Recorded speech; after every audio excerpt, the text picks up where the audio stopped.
ça que tu voulais me montrer? C'est marrant, hein? C'est Adolphe. T'aurais mieux fait de chercher une intro. T'as pas cherché l'intro, t'as pas Je t'avais voulu. proposé une intro, t'as pas T'as voulu. rien voulu, t'as fait chier dodo, on dort. Je suis dodo, on dort. Bah, je suis dodo, on dort. Voilà. Bah du coup, Apprends à parler, s'il te plaît, d'abord. c'est lui qui m'énerve, hein? T'as vu tes conneries? Y'a pas l'intro. Et c'est sa C'est de sa faute. faute. Bisous.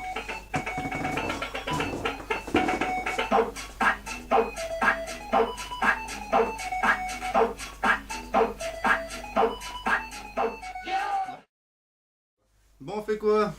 Eh ben on revient. Tu travailleras l'intro la prochaine fois? C'est de ta faute. Et si je reviens, c'est pas pour te faire plaisir. Bah, je reviens aussi. J'avais une idée d'intro, il a pas voulu. Il m'a dit non, il avait envie de dormir. Enfin, je l'avais dit avant. Il avait aucune idée, il le croyait pas. Et moi, je reviens, c'est pour vous. Salut, maman. On fait quoi aujourd'hui? On va parler des bars à visiter à Bruxelles. Donc, c'est quoi le topo? Les bars à visiter à Bruxelles. C'est Je viens de parti. le dire.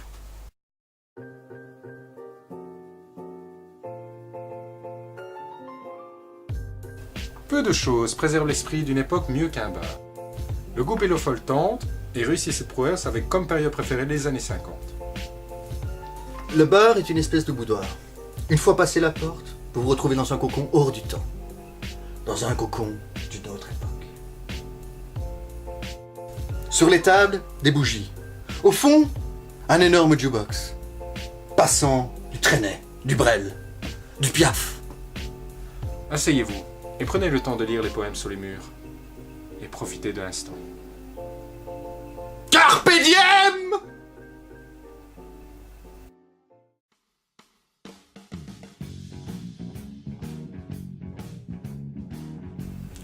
Le Madame Moustache est On va parler de Bobonne. Qu'est-ce que tu racontes? Je l'ai vu, hein, son gros tas de merde en dessous du nez. Comment elle va trop te défoncer? Alors, Pas. mon petit sucre, sache que moi j'ai rien à voir dans ce paragraphe. Moi j'étais même pas au courant qu'il existait à la base et je l'ai vu là en arrivant. Si tu veux, je le taperai. Qu'est-ce que tu fais avec un rasoir? Faut toujours avoir un rasoir dans la poche. T'expliqueras ça à ta portugaise. Comment elle va te défoncer? Par contre, tu me le rends. Donc je disais, le Madame Moustache est un bar aux allures de cabaret où les soirées rock ainsi que les concerts de DJ prennent place du mardi au samedi. C'est un bar à thème. Le thème vont des années 20 jusqu'aux années 90. 90, c'est 90 pour les autres. En proposant à la fois des concerts pointus et des soirées dansantes, toujours dans une ambiance cool et décontractée. Et il n'y a pas d'électro. C'est important. J'aime pas l'électro. T'aimes l'électro? J'adore l'électro, T'es un con. mais j'écoute pas l'électro. Ah, c'est un gars bien. Mais un con quand même. Pour d'autres raisons. Il a pas fait d'intro. Et il a dit que c'était moi. C'était de sa faute, mais c'est toujours de sa faute. Par Et on va pas revenir à chaque fois là-dessus. l'investissement de la TV, il est classe. T'as vu? C'est Eh. grâce à vous, Attends, bouge un peu. Avec le logo. et c'est grâce à vos vues. Coucou maman.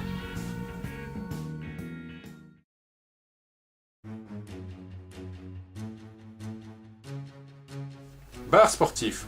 Le côté sport-bar, avec des écrans un peu partout sous les murs, qui permet aux gens, aux clients, de pouvoir regarder les événements sportifs, le gros événement sportif. Genre les JO. Non mais les gars, c'est pas sportif vous allez dire. Et vous avez complètement raison. Enfin moi personnellement, lui... Tu veux dire à la caméra tout ce que tu fais? Non. Il a un magnifique petit vélo d'appartement là. 3 heures par jour, il paraît. Par jour, hein, 3 heures. Je l'ai jamais vu en faire personnellement. Après, une légende dit que... hein. Enfin soit, on retourne sur le bar. Il a une particularité, ça va faire briller vos yeux. Moi en tant que Belge, ça fait briller mes yeux. Et vous en tant que Français, bah, on est un peu cousins, on est des bros quoi. Hein.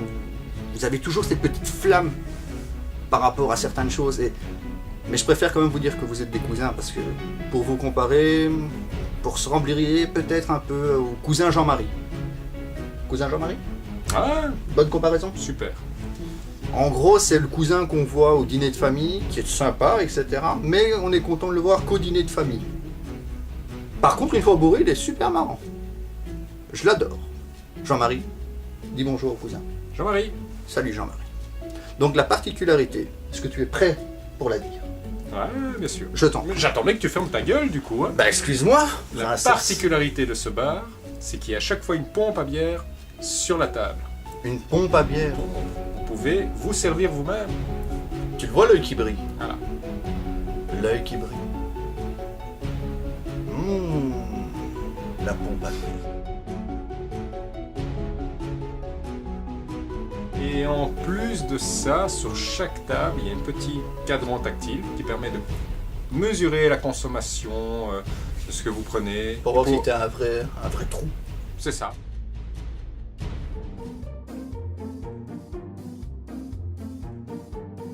Vous nous voyez venir là? Encore une idée directement venue du Japon. De Taïwan, tu veux dire? Comment ça? Le premier Nekobar est originaire de Taipei, à Taïwan, À Taipei, la Taïwan, c'est raciste. en 1998, En 98, enculé. et devient populaire auprès des touristes japonais et des Taïwanais. C'est Taïwan. Oh, c'est chez moi. C'est chez moi, j'ai des débuts. Et au Japon, le premier bar à chat est créé à Osaka en 2004. On dit merci qui? Merci.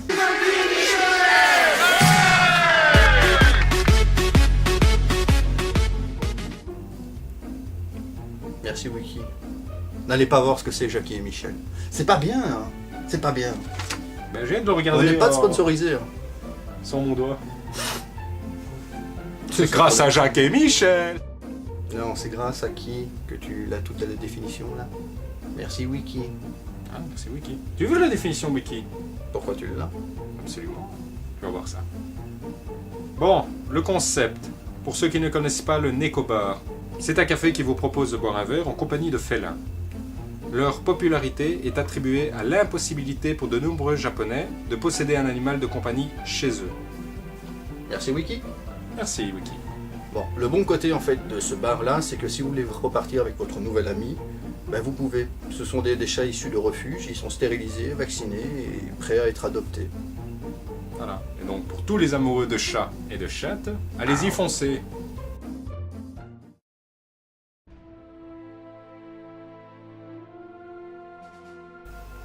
Alors mes petits amis geeks, accrochez-vous à votre slip. D'ailleurs j'en profite pour vous rappeler que le slip a un uptime maximum d'1 mois et je suis certain que certains d'entre vous se rapprochent pas mal de ce temps-là, hein, donc pensez à le changer. Pour vous, pour votre bien, et regardez en fait. Le plus simple c'est de check le nom qu'il y a sur l'élastique. Si votre nom brodé disparaît, c'est qu'on s'approche du mois. Voici l'Hyperion, premier bar dédié à l'e-sport à Bruxelles. Il met à la disposition de ses clients un environnement qui permet de regarder toutes les activités de l'e-sport, les compétitions et autres, tout en buvant de la bière, des cocktails ou tout autre soft, etc. Des soft.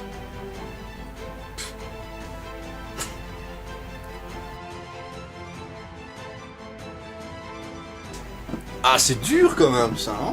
Pauvre petit geek. Sans qu'on se moque d'eux.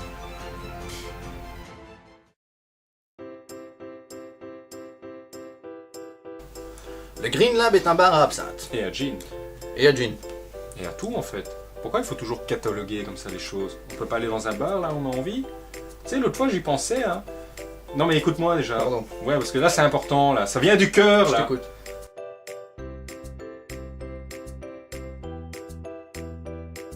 T'as jamais remarqué qu'il n'y a pas la possibilité pour les hommes de faire de la nage synchronisée?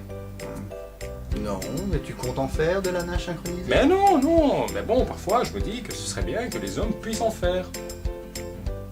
Et si tu laissais papa faire la présentation pendant que tu vas mettre ton petit costume de soubrette que Saint-Nicolas t'a ramené, hein? Parce que t'as été une sage petite fifi. Uniquement si tu viens avec moi manifester pour qu'on puisse en faire, nous les hommes, de la nage synchronisée. Je viendrai avec toi, promis. Super. Tu me laisses faire le truc? Si tu veux. Mais tant que t'as bien compris mon message. On a tous compris. Tous. Vous êtes tous Vive pour la moi. nage synchronisée. Super.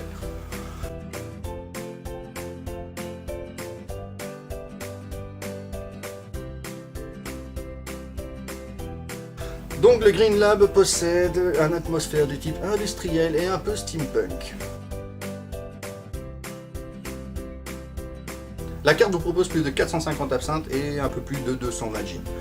Bah, bien sûr, il y a des cocktails, des shots, des machins comme ça, tu vois, le monde il est parfait, il est libre, et voilà. Le bar vous propose des sessions de jam, des concerts, des quiz musicaux, etc., etc. De toute façon, va aller, sur le papier, ça a l'air bien. On n'y a pas été. On n'ira jamais. Mais comme ça, t'es au courant. J'aime pas l'absinthe. Moi aussi. Hein. Ah non, ça fait baver. Mais toi, tu salives pour un rien, toi. T'as toujours été comme ça. Ah, ça brûle, la gorge.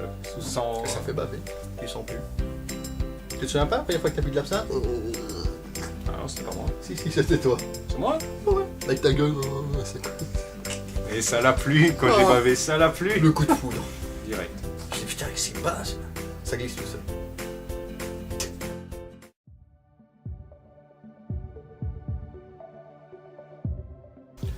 Le Delirium Village est situé dans une des petites ruelles à Bruxelles. Et en fait, on appelle ça comme ça parce que toute la rue est remplie de bars de la franchise Delirium. Le petit éléphant rose. Alors, dans la petite ruelle, eh ben, il y a en fait un bar à absinthe, un bar à tequila, un bar à rhum et le sacro-saint bar à bière, bien entendu. Celui-là, on l'oublie pas. 2 mentions spéciales. Le premier pour le bar à absinthe, qui a à peu près 400 absinthes différents. Le deuxième est attribué au bar à bière, qui est entré dans le Guinness Book des records en 2004 pour le nombre de bières différentes. 2004 exactement.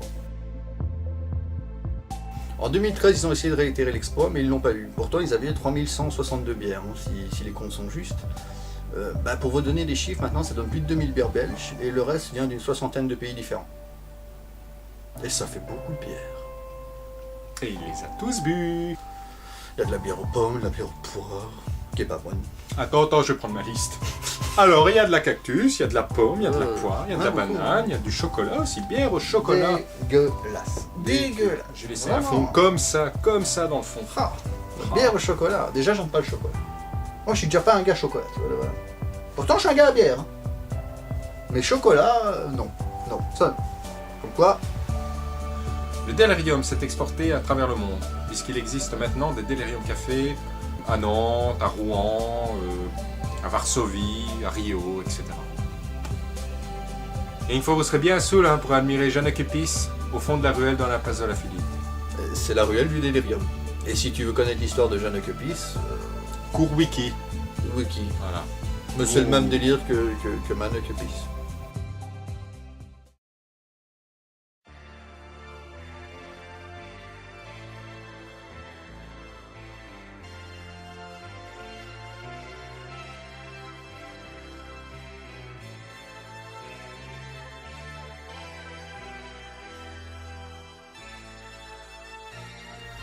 Le Cercueil est l'un des bars les plus étranges de Bruxelles. Bar à l'ambiance gothique et lugubre. On peut y voir sur les murs des tentures noires, des crucifix, des couronnes mortuaires, etc. Les tables sont des cercueils. D'ailleurs, celui près de l'entrée, en fait, il n'a pas de couvercle. C'est une table vitrée, machin. Et il paraît même qu'on voit les ossements, etc. Et il paraît que certains sont vrais. C'est flippant. Inauguré en 1976, 76 donc. Hein. Il a fêté ses 40 ans il n'y a pas longtemps. À la carte, une quarantaine de bières, dont la corne du bois du pendu, la barbare, la guillotine. Et aussi des cocktails, avec des noms du style jus de cadavre, sang de vampire, sperme de démon, etc. Et tu sais qu'on m'appelle le démon dans le milieu? Et toi, t'as la tête d'un gars qui aime les cocktails, hein? Il y a aussi du rock. Beaucoup de rock. Du métal? Aussi. Cool. Et on arrive à la fin de ce topo. Merci d'avoir regardé, abonnez-vous et bisous. Bisous.